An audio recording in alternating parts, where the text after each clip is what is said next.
Nice to meet you all. I'm Bridget Dolan. I head up shopping at YouTube, which means I get to work with brands and I get to work with creators. And I'm joined here by three of my fabulous shopping creators on YouTube. And I've got Melissa. Melissa and I, Metrano, Melissa and I hung out in New York last December at an ad council dinner. She was interviewing execs, right? And I've got Cheraye. Cheraye and I were shopping at a closed down Nordstrom during the anniversary sale, kind of a life goal. And Monica and I were making very silly videos about 3 days before her wedding. So that is a work ethic I do not have. So I know these women well, and they are going to represent. And we're going to get in deep. We're going to talk about it. But first, I would love for each of you to talk about a little bit about your channel, your YouTube journey, and a little bit about yourself. Hi, everyone. I'm Melissa Metrano. I'm so excited to be here with YouTube. YouTube shopping has been such an important part of my platform over the past two and a half years. I have a lifestyle channel on YouTube. I've been on for over 10 years, but it was really short form in 2021 that grew my channel quick. I think I grew to over 1 million in under a year, and now I have 4.7 million subscribers. And yeah, it's my favorite place to be. The community is so positive and so engaged. And yeah, I do a mix of mom content, beauty, viral product reviews, home. I really do it all, and YouTube shopping has been so great at supporting that. Hi everyone, I'm Cheraye. Nice to be here. I'm so happy to be here with YouTube. I've been on YouTube for a total of probably about 8 years now, and with YouTube shopping for 2 years. YouTube is my favorite platform because I love to talk, and they allow me to talk, tell my story, share my favorite brands, my favorite products, and it's really community driven. I love it because you really get to work with the brands and build relationships that are long-term, and your audience gets to see you use the same things over and over again, or when you get super excited about introducing something new. I have over 100,000 subscribers on YouTube, but I call them my besties because what do you do when you find something you love? You call up and share it with a bestie. My channel is still predominantly fragrance, but we're definitely moving into lifestyle, and we always cover beauty. Hi, my name is Monica.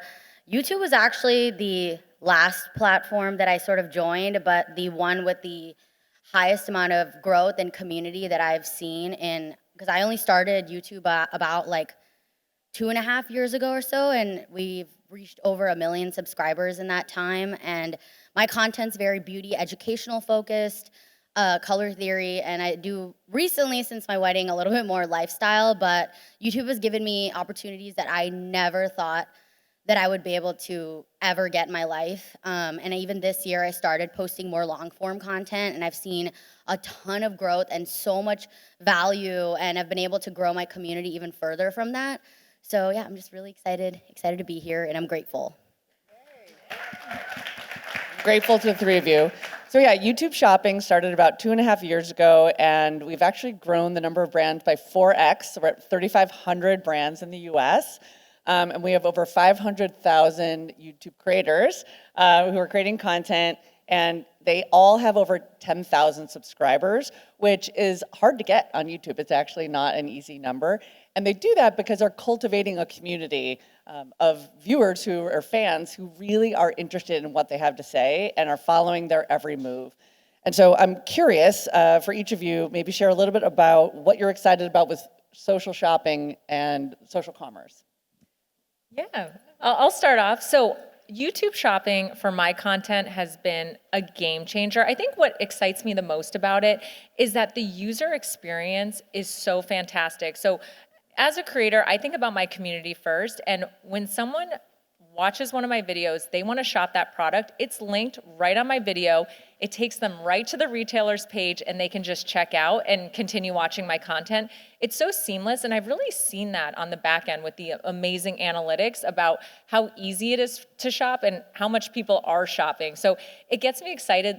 Like at first, I didn't know if I would see that, and once I started to really see the analytics and the results, it inspired me to create more and more content, and that's how I've gotten so involved over the years, is just because I'm seeing the results from my community and also on the back end as a creator. I agree with you 100%.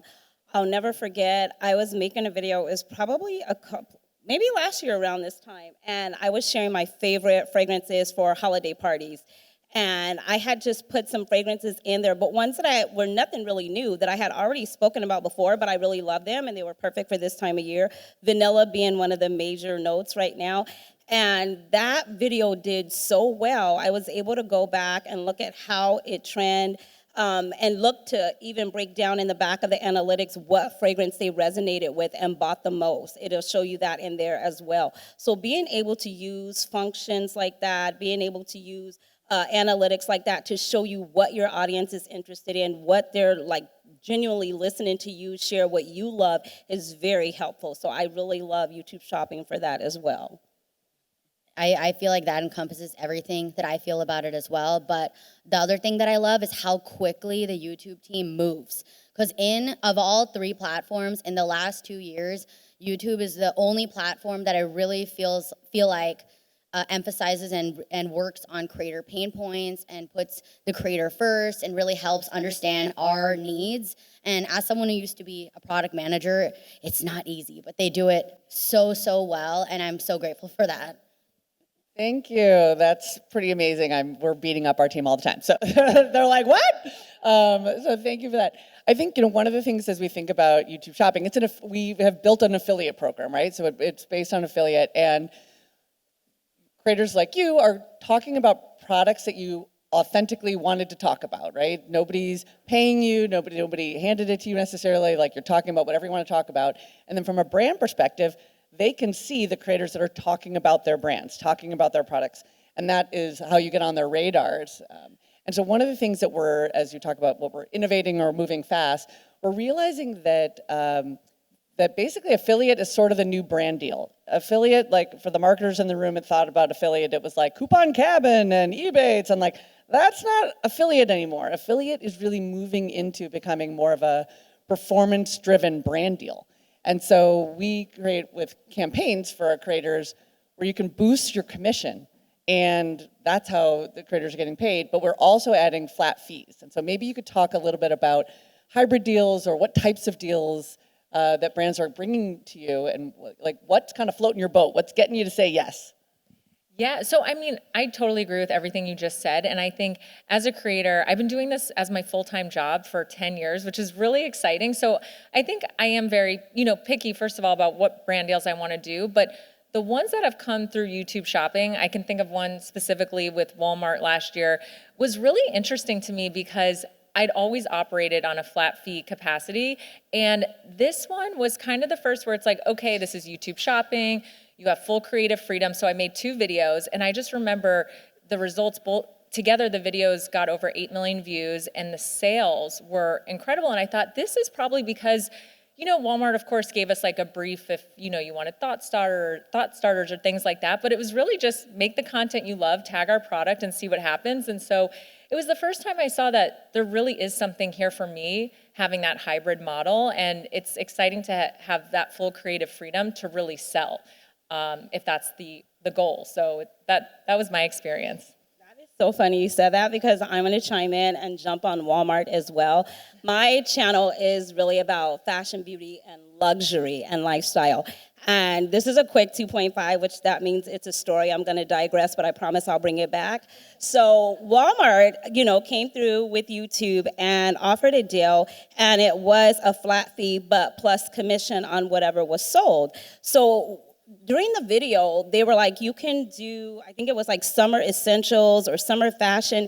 And to be honest with you, I've never shopped at Walmart for fashion, for anything. I go there for a coffee creamer, mops, dishwashing, like that's what I would go there for. And so, but I wanted to expand my channel. I wanted to dive a little deeper and offer affordable pricing as well, but still stay true to me. If it's not true to me, I'm definitely not going to do it, because your audience can see right through that. So they offered and said, well, have a look at it, see if you can find something. I didn't know that Walmart carried so many brands, like e.l.f. I didn't know they carried e.l.f. I didn't know that they carried Sol de Janeiro or Bum Bum Cream, or you can go on the website and you could buy it. So what happened was, I went on the website and I ended up signing up for something like free shipping or same day. And ever since then, whether I'm doing a video or I'm talking to my mom or sending something to my mom, I am using Walmart, their free shipping. I'm telling everybody about it. And that commercial they have, Who Knew? I was really that girl that was like, who knew? So it really is beneficial to bring your audience new things that they didn't know about, because I've never spoken about it on the channel. And so many of them, when you look in the comment section and they're like, oh my God, this is so helpful. I didn't know they carried this. This is affordable and it looks good. This whole outfit I'm wearing today is from Walmart, Dolan. Yes, it is. Yeah, that's my story. So that's why I love it. That's it. That's the end of the 2.5. I used to think that affiliate was just sort of like the cherry on top of like all the sponsorships that I've been doing. But I feel like with the creator economy getting so competitive, I almost use it now as like an extra like sales pitch. Like my management team will use like the affiliate sales data to pitch to my favorite beauty brands that like, this is like what she's selling. This is like top in her like YouTube shopping affiliate, like we should work together on partnerships like outside of like affiliate. So I feel like it's helped me solidify myself as a further an authority, and on top of that, a strong sales driver too.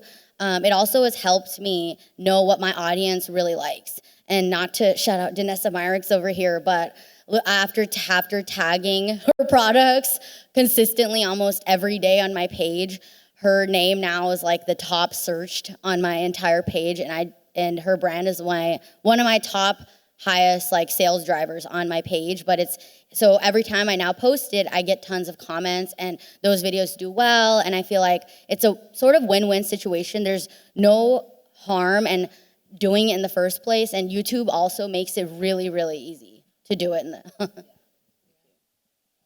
All right, love it. One of the things we were talking about in the back is how long the content lasts. And so are you seeing sales from brands that you just, or from a video that you just launched last week, or kind of tell me the sales cycle? Yeah, I mean, that is overall my favorite thing about YouTube is your content lives on forever. But with YouTube shopping, it really is, it's so funny because I was talking to, I've been a creator for 10 years, and I'll make this quick, but do a 2.5 over here. 2.5. I always, I try to do things offline because you want to diversify. And I was talking to my dad, and he was saying, your YouTube is like your digital real estate. Like instead of buying, like it's things that I put up there that are investments over time that are paying dividends. So to that point with YouTube shopping, one of my top earning videos from this month, I posted in April of 2024. So people are shopping for years on these videos. And so to me as a creator, I feel like it's actually freed me up a lot to not have to be, I'm always so grateful for my sponsorships every month, but I feel like I have this creative space now. Like I'm putting out more content, everything feels really good. And I feel like it's because of the YouTube shopping program, I've been able to have that freedom. And I think the brands probably really appreciate it too, because they're probably seeing that traffic time and time again. Piggybacking off of that, one thing I love about the YouTube shopping, as you were stating, I make evergreen content, and I do a lot of content around seasonality. So right now we have, like I said, holiday, we're at, the holidays again, and I can make a video about like, here's what I wore to a Christmas party, head to toe, makeup, everything, and tag everything. And then I can make a long form video off of that, and it will get tons of views. People can still shop it to this day, because even right now when you're getting ready to go somewhere, you're like, what should I wear, or what goes with a black pant and a red shirt, and then it will come up, but it will give you the full look. And then we can take it a step further, because with that long-term video that I made, I will also make a short-form video at it as well. And you can tag products there too, and you can tag the long video. So maybe they didn't know you from your long-form content. They found you over on your short-form content, but then you got them to come over to the long-form, shop the whole video, and now you got a new subscriber. I definitely agree with that. But I also think one of YouTube's strongest suit is SEO. And I feel like just by the fact that like every year, all the like holiday looks start trending, and it's like red lipstick, gold eyeshadow, and all those videos it like kind of looks like this, and it like slowly comes down. It goes up, and then it like slowly comes down. But those videos like live forever also because of like the search engine optimization, like the engine being so like very well attuned to content. And I feel like that is also what helps the content live forever, because I also make evergreen content too. And I remember last year I made this like video on this MAC lipstick that sold like over 6 figures of units, and that video is still trending today, and people are still buying it, which I find insane because no other platform like does that. It's like a snowball effect with like, if you have a video that performs like that, I feel like it's forever earning. So that's really cool. I love it. I think that gives you that freedom also, right? To think, what can I do today without having to worry that you're not going to make rent? What's coming next for you? You know, I think we're talking a lot about some of the new tools that we're using at YouTube and AI and using AI. Is anybody using AI over here? Anybody using any of our new tools with tagging? Well, what's really cool is on the back end, and I think everyone, but there's an inspiration tab, which is really cool because I've tried. I mean, of course, I think we can all agree, and we've said that analytics on YouTube as a creator are some of the best that I can really lean into. But with using AI, I mean, I can really refine my ideas. I can use the inspiration tag, which kind of looks at the videos you're creating and can lean into some new ideas. So I feel like for me, I'm just so excited to continue to lean into that. And even something as small as like asking Gemini, hey, how is this hook? Can you give me 4 other hook options that might be more engaging? And I don't have to use it, but I at least love to have that second set of eyes on what I'm thinking about putting out. And I remember one time I used it for a shopping piece of content for shorts. So I grew these aqua dragons. They're these little eggs that grow into, they're like little tiny aqua dragons. And I was gonna just build them like an aquarium to live in, and I was using Gemini and I said, how's this script? And it gave me the idea to make it the most luxury aquarium for my aqua dragons. And anyways, I leaned into what it told me to go in the direction of, and it's one of my highest performing sales videos, and I really attribute it to having that little bit of help refining my idea. I totally agree. AI is great. One feature that I love that YouTube is doing right now, before anybody stops on your video, you have to have a video that's going to catch their attention. What's going to catch their attention? What's going to make them stop and choose your video among all the other videos that are there? So right now they have in the back office where you can put 3 videos and 3 different thumbnail titles, and you can test them all. And they will. And at first, I was, oh my God, I hate thumbnails. It's just like you have to think of a caption, all the things. So now they'll tell you like, put your 3 thumbnails there. Here's how you should word it. Give it more than just I'm going out tonight. Be specific. I'm going out tonight.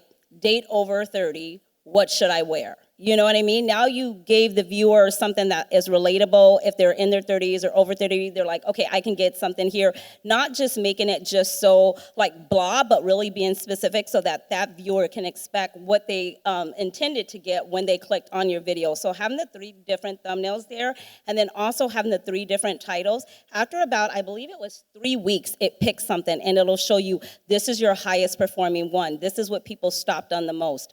That is brilliant. I think my favorite YouTube AI feature, and this might seem kind of subliminal, but to me it's not, because it saves me a lot of time because I post like 3 to 5 times a day on Shorts, is the AI comment reply feature. That saves me and my team so much time because I am someone who's extremely community driven. I think responding to comments on all 3 platforms is extremely important because you want to make sure make your community feel like they're a part of your community. But on top of that, like my team and I use AI like on a day-to-day basis. I have a social media marketing assistant who runs a comment sentiment AI analysis. So she takes all of the comments on YouTube, on Instagram, on TikTok, and I basically congregates it into like a CSV file. And then we have a really specific prompt for DeepSeek to run and give us more ideas for the future and also understand how the community felt about that video. I've already asked YouTube if that could be like a feature that we could build in the future. But for me, it's helped me burn out less. Like I post so much, I'm able to post so much content because we've built this like seamless integration of how of using AI to kind of work smarter and not harder. Obviously, not every idea is good, and you need a human being to sift through all of the ideas that it gives you, but it's helped me be more productive. It's made me a lot more money, and it's also helped me further enrich my community, because I remember trying to, one of the core things with AI, which kind of reminds me of what you said, is I remember like trying to make this one video, and I was like, oh, what's a good hook for this? And it came up with this random idea of fairy brown mother. And I was like, this could either go really cringe or go really, really well. And I tried it, and now everyone loves that term. They're like, fairy brown mother's got it again. Like, it's kind of helped me establish that authority in like my niche or whatever maybe. And that's an idea that I literally got from using AI and technology. One more thing I wanted to add is, because for the retailers here or the brands, is the automatic tagging on your videos.